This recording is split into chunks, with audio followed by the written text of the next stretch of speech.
My name is Josh, that's Jenna, and it's time for another edition of I Teach My Wife Sales. There's Jenna with her Chardonnay, as always. It's Sauvignon Blanc. Sauvignon Blanc. Do you remember the other day you had a little tiff with your friend? Yeah. What happened?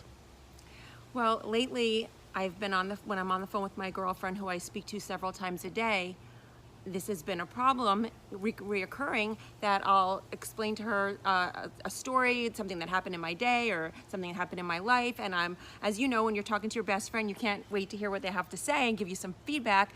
And all I hear is, and she says, oh, so-and-so just liked my post. So she was saying something that had nothing to do with what you just said. She's not listening to me. She's not saying anything to make me feel heard. I had that happen at a party once. I was telling people about our trip to Italy, and they're like, oh Yeah. my God, we went to Italy, and then they just started telling about all their escapades. Their trip. Well, we're talking about my trip right now. Talking about my trip. And that makes you feel kind of small and not heard. So what does this have to do with sales? That, especially when you're communicating with someone over a phone, it's important to repeat something back to them so that they know that they heard you. Not so much repeat, but if you're on a discovery call, we have a tendency to rattle through our list of questions, and sometimes our conversations don't feel like they're going anywhere.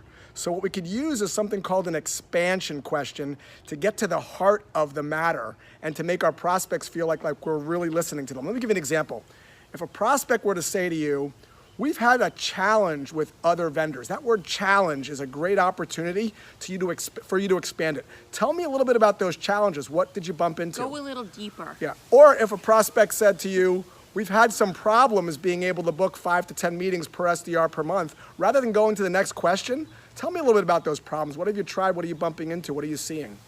Or if a prospect just asks you, we need your product to do A, B, and C, rather than taking that on face value, go a little bit deeper.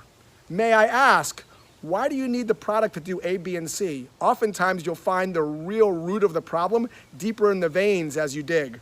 We have a tendency to think of what question we want to ask next. Right. Instead, just stay with that question, trust yourself, and go a little bit deeper. Nice job, And honey. that will help you in your relationships too. So practice on your friends. That is true. That is very true. Nice job, hon. Thanks, honey.